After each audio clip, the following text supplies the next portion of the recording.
Malacanang nataranta na dahil nga dito sa natuklasan ni Congressman Erice at talagang matindi po ito mga kababayan at siguro nga ay mayroon ng ginawang mga strategy itong Malacanang ngayon at napansin po natin, di ba, mayroon na pong lumalabas na balita na yung pong ICC ay nagpadala na po ng list doon po sa mga tao na ay maaari po na padalhan po ng warrant of arrest ng ICC, yung pong mga kalyado po ni dating Pangulong Rodrigo Roa Duterte. Dahil nga pala dito sa natuklasan po ni Congressman Erice na siguro ay sa tingin po nila may hirapan po sila na ipaliwanag o sagutin nga itong natuklasan po ni Congressman Erice, mga kababayan. So kung naalala po ninyo, di ba, itong si Congressman Alibiste, mayroon din po siyang pasabog na mayroon po siyang list sa mga tao na nakikinabang doon po sa malawakan pong nakawan doon po sa flood control. Pero yun nga ay sinasabi din ng Malacanang, lalong-lalo na nga itong si Claire Castro, na alam po naman natin na wala talagang sinasabing para sa bayan kung hindi ay puro lamang pagdepensa sa kanya pong busing. Na yung expose ni Congressman Alibiste ay walang katotohanan dahil ay yun pong list na kinuha daw ay parang pirsahan, mga kababayan. Pero dito nga sa mismong pahayag ni Congressman Erice ay talagang yung nasa listahan po ni Congressman Alibiste ay andito din po sa pahayag po o sa natuklasan ni Congressman Erice, mga kababayan. Kaya ayan, at talagang nataranta na po ang Malacanang dito. Kaya ay nais po nila na ang isyu na ito ay malihis dahil yun naman talaga ang gawain po nila pagka medyo ay sa tingin nila ay maiipit po sila, maghahanap po sila ng iba pang solusyon dyan para yun po ay hindi na po matalakay. Diba? Yung pong sa flood control mismo kay Claire Castro na galing na sabi nga niya ay wag na po natin tutukan pa yung pong ginagawa po na investigasyon sa flood control dahil meron naman pong nag-iimbestiga yung DOJ at saka yun pong ombudsman at saka NBI, di ba? So gusto po nila na hindi na po natin yan tutukan dahil pala takot na takot po sila na lalabas ang talagang totoo po at kung sino ba talaga yung pong mga nakikinabang dyan. At ito nga, dito po mismo sa atin pong panuorin ay talagang magugulat po kayo. At ito nga, panuorin na natin ang video na ito. Sa isang panayam, sinabi ni Erice na seryoso at mabigat ang nilalaman ng mga dokumentong naglalaman umano ng palitan ng text messages sa pagitan ni Pangulong Ferdinand Marcos Jr. at dating Undersecretary Adrian Bersamin. Tinatalakay umano sa mga mensaheng ito ang galaw ng pondo at posibleng komisyon sa mga flood control project, mga proyektong pinunduhan ng bilyon-bilyong piso mula sa kaban ng bayan.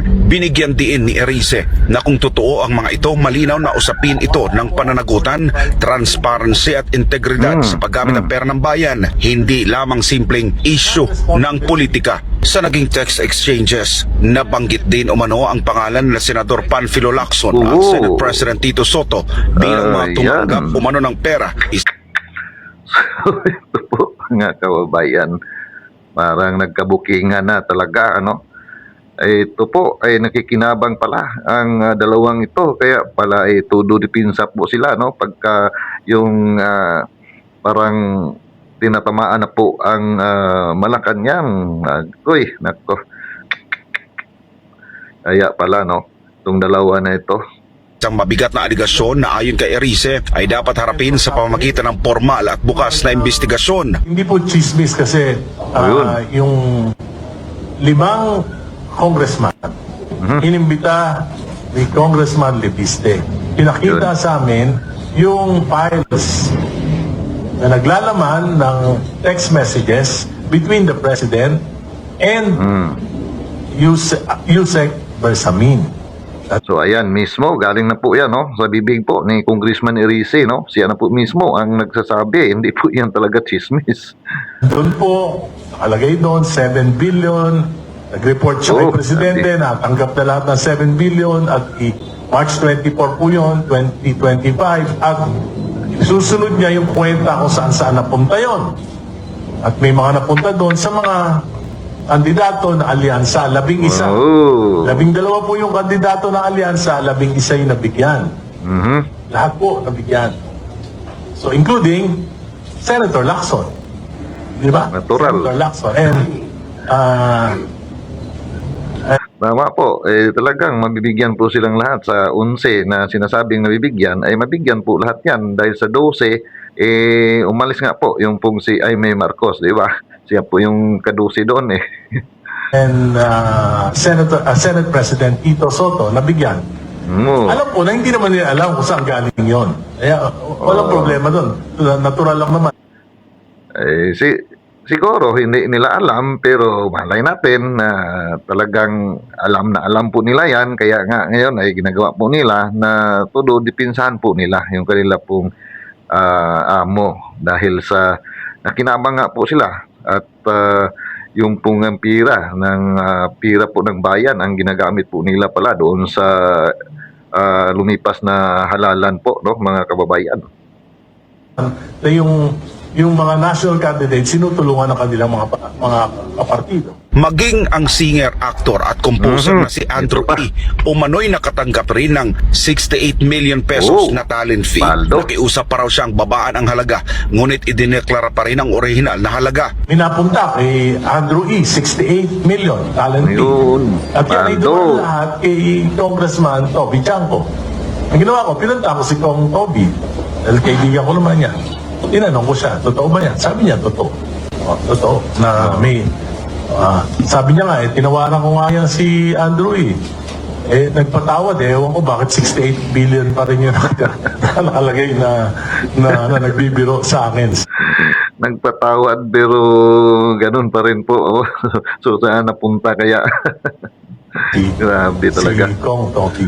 Hinamon niya si Lacson na pangunahan o suportahan ng isang Senate inquiry, kabilang ang forensic examination ng mga digital records at verifikasyon ng pinagmula ng mga mensahe upang tuluyang mabatid ang katotohanan. Ito pa lamang ay worth investigating na. Dahil may facts eh. Di ba may facts?